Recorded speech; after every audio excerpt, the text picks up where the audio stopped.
గట్టిగా 2 వారాలు కూడా లేదు మేడారంల జాతరకు మొక్కులు తీర్చుకునేందుకు అన్ని తీర్ల ఇకమతులు చేసుకుంటుర్రు భక్తులు. మేడారం తల్లుల కడికి పోవాలి, నిలువెత్తు బంగారం జోకియాలి, తల్లుల్ని దర్శనం చేసుకోవాలి, మళ్ళా కొత్త మొక్కులు మొక్కుకోవాలి అన్నట్టే ముందుగాలే మేడారానికి బండ్లు కడుతుర్రు మనోళ్ళు. మేడారం పెద్ద జాతరకు ఇంకో 2 వారాలు దాకుంది కానీ ఇప్పుడైతే గుడిమెలిగే పండుగ నడిచింది. ఎట్లెట్లయితుందో ఆర్సుకున్నద్దాం పారి. రైట్, మేడారం తల్లుల జాతరకు మొదటి ఘట్టం సాలైంది. బుధవారం నాడు గుడి మెలిగేటి పండుగ, అదే గుడిని శుద్ధి చేసేటి కార్యం ఒడిచింది. తల్లుల జాతరకు ఓ 15 రోజుల ముందుగానే గుళ్ళను శుద్ధి చేస్తారన్నట్టు.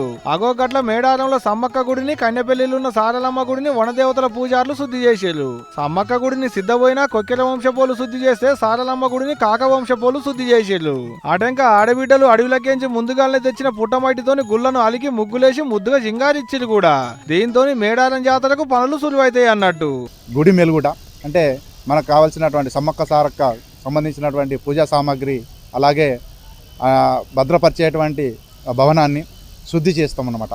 ఈరోజు యొక్క ప్రత్యేకత ఏంటంటే మా ఇంటి ఆడపడుచులు, ఆడబిడ్డలు, కుల పెద్దలు అందరం ఉదయాన్నే లేచి తలంటూ స్నానం చేసి మరి నూతన వస్త్రాలు వరించి మరి దేవత యొక్క పూజా సామాగ్రిని అలాగే పూజా మందిరాన్ని శుభ్రం చేసి మరి ఈ రోజుతోటి మరి ఎదురు చూసినటువంటి సమ్మక్క సారక్క జాతర ప్రారంభం, అంకురార్పణ అని చెప్పవచ్చు. ఇక ఇప్పటి సంది జాతర ఒడిచేటాలకు దినం మందిరాలలో పూజలు అయితేనే ఉంటాయి. తెల్లందనక డోర్లీలతోని కొలువు చేస్తారు.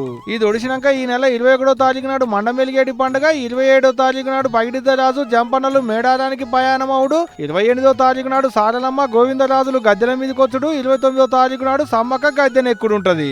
30వ తారీఖు నాడు బెల్లం మొక్కులు, 31వ తారీఖు నాడు దేవతల వనప్రవేశ కార్యం, ఫిబ్రవరి 4వ తారీఖు నాడు తిరుగువారం పండుగ, అదే నెలవారం పండుగ అవుతుంది అన్నట్టు. ఇది అంతిన్నాక మీకు కూడా ఓ పాలి పోయేస్తే మంచిగుండా అనిపిస్తుంది కదా. ఇంకెందుకు ఆలస్యం, ఓ పాలి పోయాలి, తేలిక చూసుకొని మరి.